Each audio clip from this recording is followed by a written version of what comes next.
Tuliskan di kolom chat, ataupun nanti jika ingin bertanya langsung itu juga tuliskan di kolom chat agar kami bisa mengurutkan pertanyaannya gitu. Untuk tidak memperpanjang pengantar, kepada Bapak Aska kami persilakan. Assalamualaikum warahmatullahi wabarakatuh.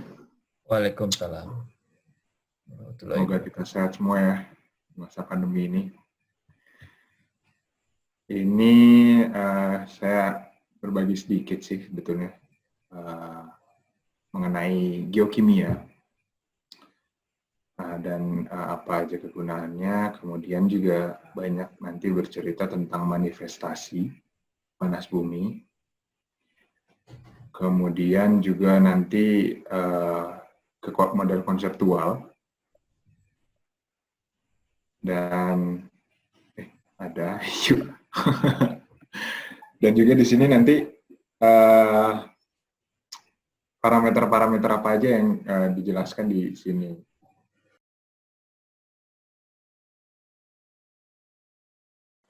Dan ini adalah geochemical parameternya yang diukur.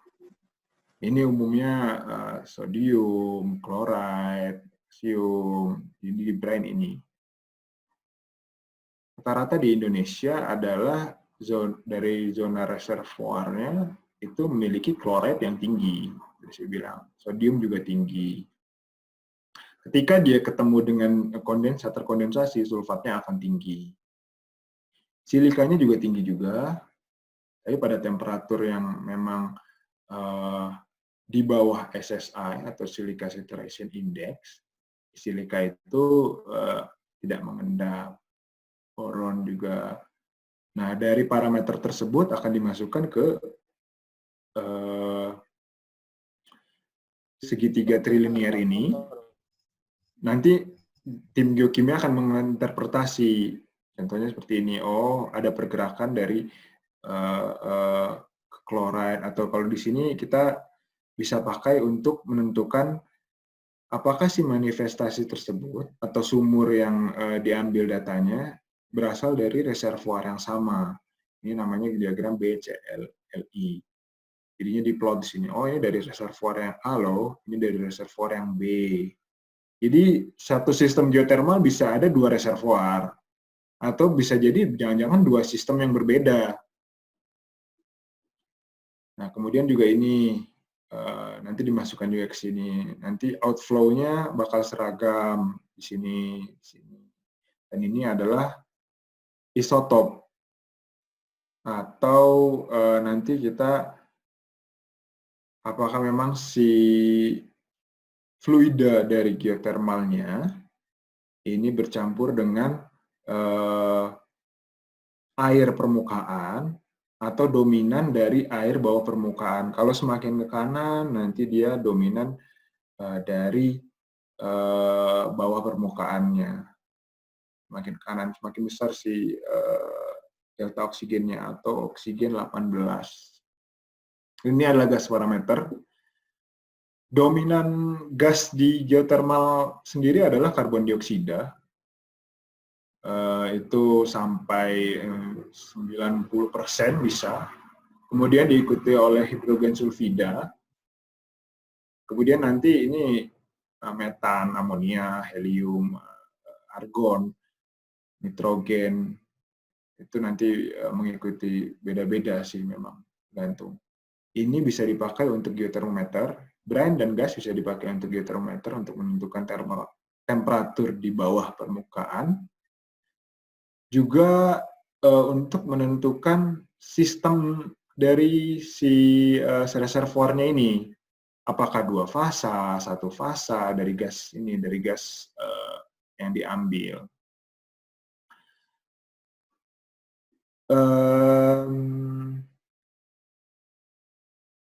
Jadi intinya sih geokimia ini banyak digunakan untuk memprediksi bawah permukaan ini, dari mulai survei pendahuluan, kemudian eksplorasi, sampai ke monitoring. Dan satu lagi adalah dia nggak bisa berdiri sendiri, selalu bekerjasama dengan reservoir engineer, kemudian geofisik, kemudian cek juga dengan geologi. Dan model konseptual di sini itu akan berubah terus dinamis sesuai dengan data produksi atau data pemboran. Ini hanya 2 dimensi, ada lagi nanti yang lebih mutakhir, jadi dibuat 3 dimensi. Itu semua data digabungkan sehingga kita bisa melihat benar-benar si model dari sistem geothermal tersebut, sehingga kita bisa terbayang gitu, oh daerah upflow-nya ke sini, daerah outflow-nya ke sini. Nah, kemudian reservoirnya tuh ini ideal ya, reservoirnya tuh seperti ini. Jadi kadang ditemukan temperaturnya lebih tinggi di sini pada kedalaman yang lebih rendah. Sementara kita harus ngebor kedalaman lebih dalam lagi untuk menemukan temperatur yang serupa dengan di sini. Jadi dia dynamic. Dan itu sih sebetulnya terakhir ya ini. Jadinya itulah introduction-nya. Jadi nanti kalau misalnya ketemu manifestasi yang lagi bilang semuanya air panas, ini air panas, air panas, air panas, ya bisa, insya Allah sih, oh ini zona alterasi, oh ini boiling pool. Terus ketika ngelihat orang ukur seperti ini, oh ini sedang melakukan survei geokimia, oh ini sedang mapping geologi. Gunanya untuk apa? Ya gunanya untuk menginterpretasi bawah permukaan. Tuh. Oke, Pak Yusef. Oke, Itu Pak. aja. Nah, wah, lama juga. Oke. Oke, terima kasih Pak Aska untuk sharingnya dan sangat bermanfaat sekali. Mungkin kita langsung masuk ke sesi tanya jawab ya, Pak. Pertanyaan pertama itu dari Pak Yasir Amrullah. Beliau bertanya, bagaimana cara uji kandungan kimia suatu batuan? Kira-kira instrumen apa aja yang diperlukan? Itu Pak pertanyaannya, Pak. Kalau batuan itu kita bisa pakai XRD ya, SEM juga bisa. Jadi orang geologi itu biasanya yang lebih banyak ke batuan. Mereka ambil banyak sampel dari beberapa titik, habis itu diambil dan dimasukkan ke lab geologi atau geokimia, dianalisa dengan menggunakan XRD. Umumnya sih XRD atau SEM.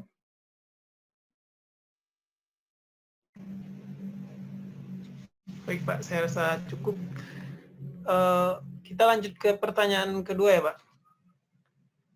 Dari Pak Mas Nur Bastoni. Batasan temperatur dan tekanan sehingga reservoir bisa dikatakan cukup layak dijadikan sebagai sumber PLTP.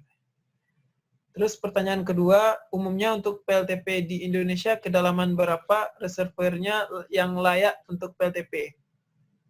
Terus ada ketiga, adakah pengaruh jika di suatu area yang berdekatan terkumpul beberapa PLTP yang mungkin bisa jadi sumber panas bumi dalam reservoir yang sama, gitu Pak. Dari siapa tadi? Banyak Dari juga Pak Master Bastomi, pertanyaan pertama itu batasan temperatur dan tekanan, Pak, sehingga dikatakan cukup layak. batasan temperatur dan ini ya. Em, kalau dibilang layak, itu tergantung teknologinya ya Pak Emil ya. Jadi yang penting kita mendapatkan fluida dulu dengan temperatur batasannya. Yang penting gini, bentar.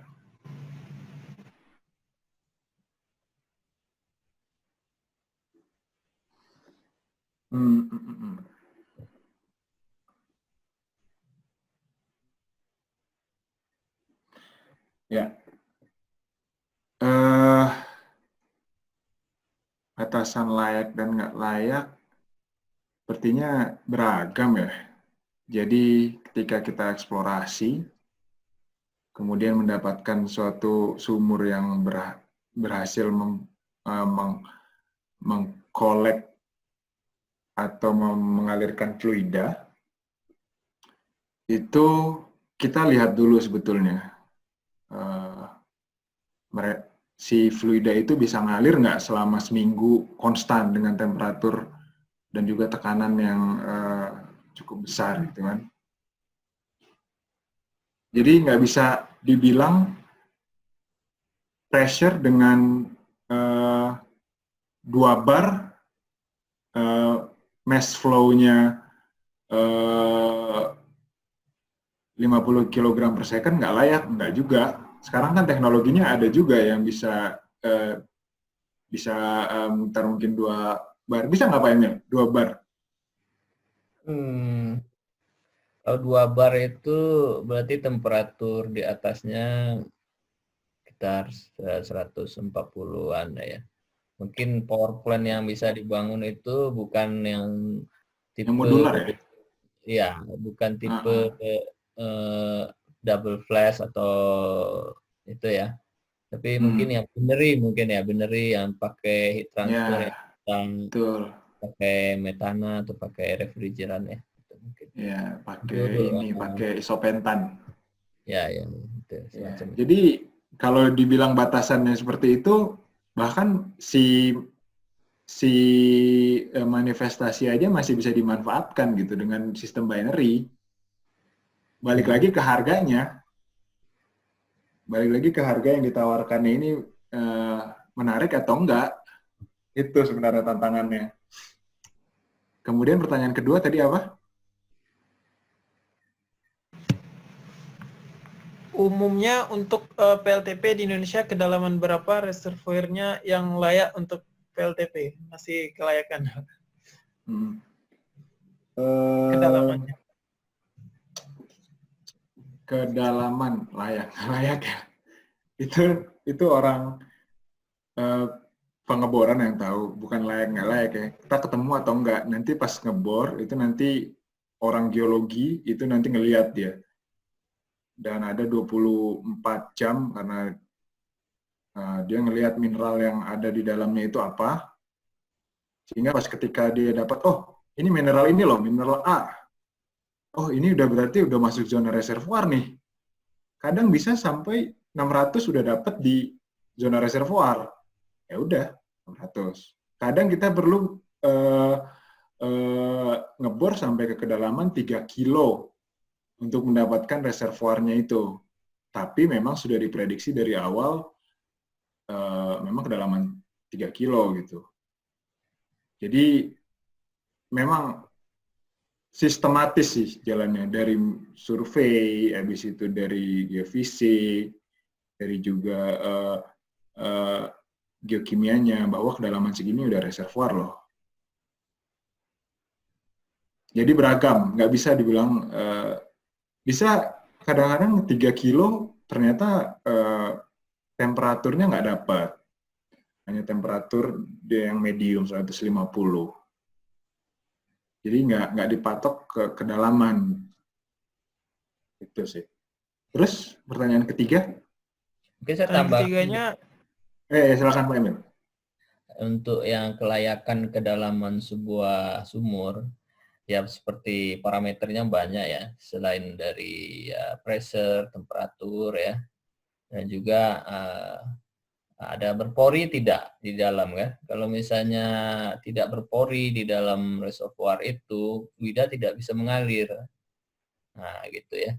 Jadi ada surveinya, survei ada teknologi yang bisa dipakai untuk survei ke waktu penguburan itu ada survei ke dalam sampai ke dalam 3 kilo ya disurvei. Nah, kemudian setelah dibor pun itu ada survei lagi di trial ya, di testing sumurnya selama berapa bulan ya, apa 5 minggu, apa 6 minggu, apa bisa sampai 2 bulan di testing sumurnya. Itu kita lihat degradasinya seperti apa, kurva pressure, temperatur, flow-nya apakah dia stabil apa enggak ya. Kalau dia tidak stabil, dia dari pressure sumur misalnya 30 bar, kemudian kita testing, lama-lama kita buka jadi 0, tidak mati sendiri sumurnya. Artinya sumur itu tidak layak dipakai. Tapi kalau kita buka, kita tes, kemudian pada saat di awal buka sedikit dia turun, tapi lama-lama dia stabil, pressure, temperatur, flow-nya, itu bagus sumurnya berarti. Nah, itu sepanjang yang saya ketahui seperti itu. Nah, jadi dari sana mengurangi resiko untuk investasinya buat investor supaya mereka bisa membangun sebuah pembangkit listriknya sesuai dengan kemampuan dari sumur itu. Itu sedikit yang bisa saya tambahkan. Iya. Baik, Jadi, terima kasih Pak. makasih Pak Emil. Jadi memang layak nggak layak agak ini ya, panjang cerita historinya. Entah kita well testing dulu, kemudian temperaturnya berapa, kemudian juga kedalaman segini juga apakah masih bisa diproduksikan. Banyaklah pertimbangannya.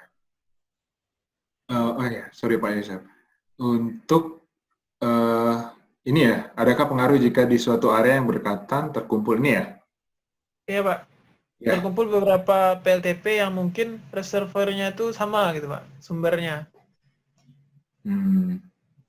Bisa aja. Makanya ada kajian beberapa, ini PLTP ini beda perusahaan atau ya, contoh lah, beberapa PLTE ya bisa. Jadi di satu reservoir itu bisa jadi ada 2 PLTP. Inilah yang namanya yang dibilang strategi reservoirnya. Jadi misalnya di tahap awal itu setelah fluida dihasilkan, si reservoir engineer bilang, ini kita coba develop dulu loh 80 mega untuk memastikan historical datanya. Oke, walaupun dari well testing, ketika diuji sumur produksi itu menunjukkan bisa sampai 150 mega. Tapi kita lihat dulu seperti apa sih penurunan tekanan dari sumur yang akan dihasilkan menjadi listrik ini. Nah, jadi misalnya tahap awal itu 80 mega. Kemudian ketika ternyata datanya menunjukkan bahwa penurunannya tidak tajam dari historical datanya. Kemudian collecting data lagi geokimia dan juga reservoir engineer, ini masih bisa loh untuk dikembangkan sebanyak 40 mega. Nah, dibangunlah PLTP sebesar 40 mega dan dibor lagi atau misalnya sumur yang baru untuk 40 mega ini. Jadi jawabannya bisa. Ada bisa jadi 2 PLTP dengan reservoir yang sama. Dan pengaruhnya itu sudah diprediksikan dari awal. Jadi kita nggak menentukan nih bangun 80 mega. Itu nggak kayak gitu. Maksudnya reservoir engineer udah udah memprediksi dari awal nih kapasitasnya hanya 60 mega loh, jangan membangun 80 mega. Kalau enggak, seperti yang di Tiwi. Tiwi itu di Filipina, dia mengekstraksi secara berlebihan, sehingga pressure-nya drop terlalu cepat. Dan sekarang jadinya sumurnya awalnya karena dia satu fasa, berubah menjadi 2 fasa, kemudian kering, dan kemudian hanya mengeluarkan panas saja, nggak ada lagi sumurnya mengeluarkan fluida panas bumi lagi. Jadi itu sudah didesain dari awal oleh reservoir engineer bahwa itu adalah kemampuannya segini, jangan melebihi dari batas 60 mega misalnya gitu.